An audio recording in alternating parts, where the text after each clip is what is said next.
दुआ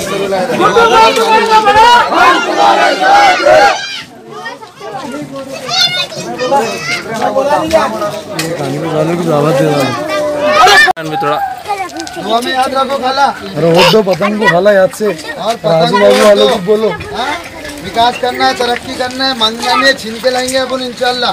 हाँ जी जी।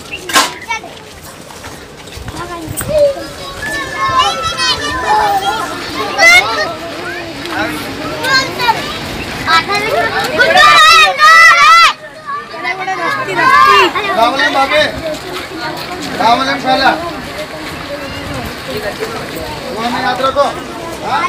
आप सबको बोलो पतंग कोट करने का।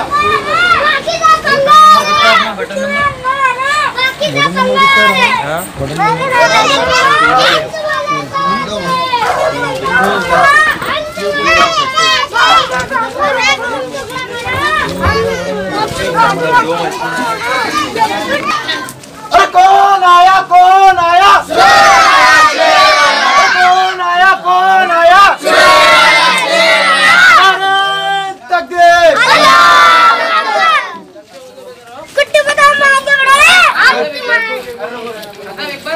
अरे देखो देखो कौन आया,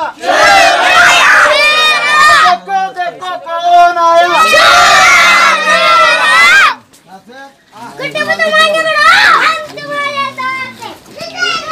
नानी को बोलो, नाना को बोलो, चाची को बोलो, नाना को बोलो।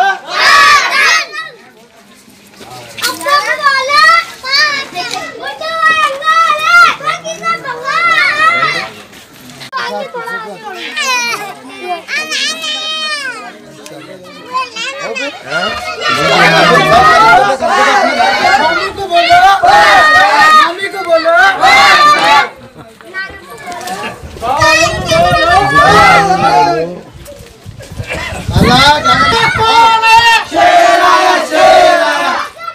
अल्हम्दुलिल्लाह प्रभाग क्रमांक 13 का मैं मजलिस से उम्मीदवार हूँ और हम जो है तो यहाँ पर डोर टू डोर मुलाकात कर रहे हैं। यहाँ पर हमारे जगताप साहब मामा है जो मुझे अपने तरफ से टोपी गिफ्ट कर रहे और मैं इनकी टोपी जो है तो यहाँ पर स्वीकारता हूँ और एक यकीन रखता हूँ कि जब तक ज़िंदा रहूँगा जब तक मैं अपनी ये टोपी और इस टोपी का भी इस्तेमाल करूँगा और इंशाअल्लाह ताला जो ये लोगों का मेरे ऊपर विश्वास है मैं अपने विश्वास पे खरा उतरूँगा। मेरे कायद असदुद्दीन आवेज़ी, अकबरुद्दीन आवेज़ी और मेरे सीनियर लीडर इम्तियाज़ जलील साहब, इनके ख्यालातों को ध्यान में रखते हुए इस बस्ती के लिए जो कुछ करना चाहिए मैं बाखूबी करूँगा। यहाँ पर जो है तो एट ए टाइम यहाँ पे एक मजलिस का ऑफिस रहेगा इंशाअल्लाह ताला और गोर गरीब की हर समस्या इसी डिपार्टमेंट से होंगी जो हमारा मजलिस का ऑफिस रहेगा। मैं अपने वार्ड के लोगों को किसी भी मसले में यहाँ से बाहर कोई डिपार्टमेंट में जाने नहीं दूंगा जहाँ जाने की ज़रूरत ही नहीं रहती। आज जैसे कि यहाँ पे सत्ताधारी होने के बावजूद यहाँ मच्छर फुहारनी नहीं होती है, पानी की बड़ी बड़ी बातें चालू है सभाओं में, खड़गपुरना से पानी आ रहा, दुबई से आ रहा, पैटर्न से आ रहा, लेकिन ये लोगों के पानी के बहुत मसले हैं। यहाँ पर अभी इलेक्शन है इसलिए टैंकर से पानी भेजा जा रहा है, लेकिन बाद दिनों में ये लोगों की बहुत ही तकलीफ है। यहाँ पे डेनिस लाइन पिछले 15 साल से आश्वासन दिया जा रहा है लेकिन आज तक यहाँ पर डेनिस लाइन नहीं है। इससे पहले यहाँ पर आप क्या करेंगे इन मुद्दों को? यहाँ पर जो है तो मैं जो सबसे पहले ग्राउंड लेवल की जो इनकी समस्याएं रहेंगी, जैसे यहाँ का डेनिस लाइन है, यहाँ की जो है तो लाइट की सुविधा है, यहाँ की रोडों की सुविधा है। सबसे पहले जिस दिन मजलिस यहाँ की मोहब्बत में यहाँ पर आए मेरे मुअज़्ज़िज़ साथियों, मेरे बड़ों, मेरे बुजुर्गों, जहाँ जहाँ तक मेरी आवाज पहुँच रही है, मेरी पसे पर्दा नशीं माँ बहनों, अस्सलाम वालेकुम। ये एक इंतखाबी जलसा है मेरे भाई और इंतखाबात का दौर है। 27 तारीख को आपको वोटिंग करना है और ये मौका 72 साल की आजादी में हमें हर 5 साल में मिलता है और हम वोट करने के लिए घरों से निकलते हैं और अपना अपना नुमाइंदा चुनकर लेकर आते हैं। 72 सालों से कोई ना कोई नुमाइंदा इख्तियार पर आता है और हम उस पर भरोसा करते हैं कि ये हमारी बस्तियों में खुशहाली लाएगा, हमारी बस्तियों में रोशनी लाएगा, हमारे बच्चों के तालीम के लिए अच्छे स्कूलों का इंतजाम होगा, हमारे इलाजों के लिए अच्छे अस्पतालों का इंतजाम होगा, हमारी अच्छी नालियां होंगी, अच्छी सड़कें होंगी, हमारा मुस्तकबिल संवारेगा। लेकिन अगर 72 साल की आजादी के बाद अगर हम पीछे मुड़कर देखते हैं तो हमारी बस्तियों में, खासकर मुसलमानों की बस्तियों में मेरे भाई, ना ही तो खुशहाली है, ना ही कोई सफाई, ना ही अच्छी सड़कें, ना ही अच्छी नालियां, ना ही हमारे बच्चों के तालीम के लिए कोई अच्छे स्कूलों का इंतजाम है, ना ही हमारे इलाजों के लिए कोई अच्छे अस्पतालों का इंतजाम है, ना ही हमारा कोई मुस्तकबिल संवरा। क्यों मेरे भाई?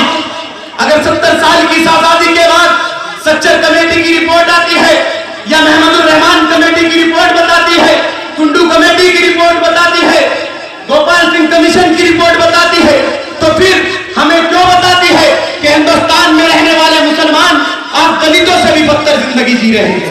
क्या हमने इन्हें वोट नहीं दिया? क्या हमने इख्तियार की कुर्सी नहीं दी? आज मैं दिल्ली की सरजमी से मेरे भाई 1500 किलोमीटर फासला तय कर अगर आपके बीच में आया हूं, सिल्लोर के मुसलमानों, तो एक पैगाम लेकर आया हूं, तुम्हें इतिहास का पैगाम देने आया हूं। आप जब यहां से मैं जाऊं तो सोचना कि दिल्ली से एक दीवाना आया था और सिल्लोर के मुसलमानों को एक पैगाम देकर गया।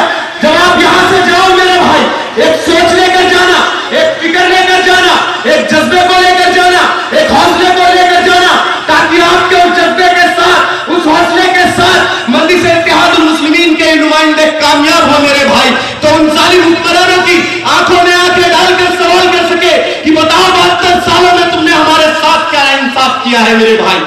मैं आपको जो बोल रहा हूं मेरे भाई कि आज मुल्क के अंदर सबसे ज्यादा जुल्म बाबरियत, अगर जुल्मों की दास्तां किसी कौम के साथ लिखी गई है, मैं किसी मजहब के खिलाफ नहीं, मैं किसी बिरादरी के खिलाफ नहीं, मैं सबको गलत नहीं बोलता, लेकिन कुछ लोग जो हिंदुस्तान को बर्बाद करना चाहते हैं, जो कुछ लोग मुसलमानों को हिंदुस्तान से मिटाना चाहते हैं, जो कुछ लोग हमारे दीन को खत्म कर देना चाहते हैं, जो कुछ लोग इस्लाम को निशाना बनाना चाहते हैं, मैं उनके लिए मेरे भाई तुम्हें पैगाम देने आया हूं। अगर उनको जवाब देना है तो तुम्हें इत्तिहाद लाना होगा मेरे भाई। मैं अपनी बातों को शुरू कर रहा हूं मेरे भाई, मेरी बातों को गौर से सुनना कि 2002 गुजरात की सरजमी मासूम बच्चियां सुबह ये सोचकर उठी थी कि अब्बा आज कुछ नई चीज दिलाएंगे, और वो बाप घर से ये सोचकर निकले थे कि घर जल्दी आएंगे। लेकिन मेरे भाई, एक साजिश की तहत नफरतों की भीड़ रोडों पर उतर पड़ती है और उन बापों की लाश रोडों पर बिखर जाती है।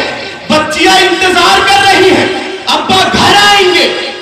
डोरबेल बजता है, गेट खुलता है और हवस के पुजारी अपनी दरिंदगी का तमाशा दिखाते हैं और उन मासूम बच्चियों को गेटों पर खींच कर लाते हैं, उन्हें नोचते हैं, उन्हें खसोटते हैं, उन्हें अपनी हवस का शिकार बनाते हैं।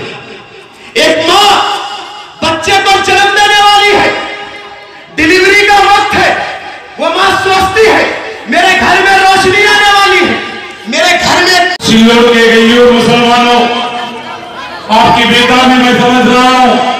मेरे दोस्त दिल्ली के ई-विंग के सदर नसीब सिद्दीकी साहब को सुनने के लिए आप लोग यहाँ पर जमा हुए।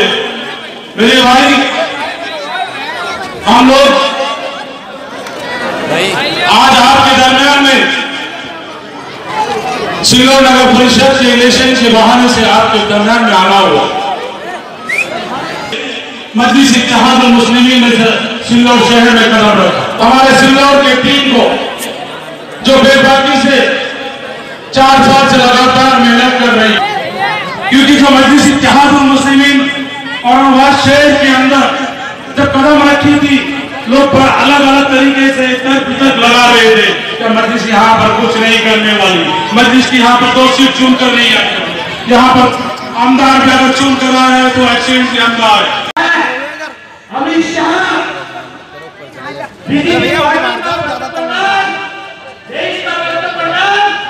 मोदी को भी और किसी को वोट करना है, ये खबर किसी को नहीं हो सकती। ये कानून है।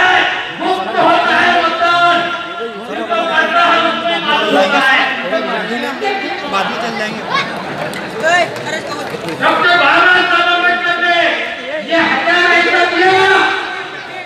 अकेला आदमी रहता है, सुनसान जगह रहती है, माँ साथ में नहीं रहती, बीवी साथ में नहीं रहता, बेटा साथ में नहीं रहता, कोई चाहे नहीं रहता। एक छोटी सी खोजे रहती, एक जो है तो वहाँ पे मशीन रहती और मशीन के बाद मशीन में जाता है। मैं अगर किसी को मारना चाहूँ, अगर मैं समझा किसी को चाकू मारना चाहूँ तो 4 फीट को मैं चाकू मारूंगा।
रोज़ नई खबरों को देखने के लिए हमारे औरंगाबाद समाचार चैनल को सब्सक्राइब कीजिए और नोटिफिकेशन पाने के लिए हमारे बेल आइकन को दबाइए ताकि हर खबर की नोटिफिकेशन आपको मिलती रहे।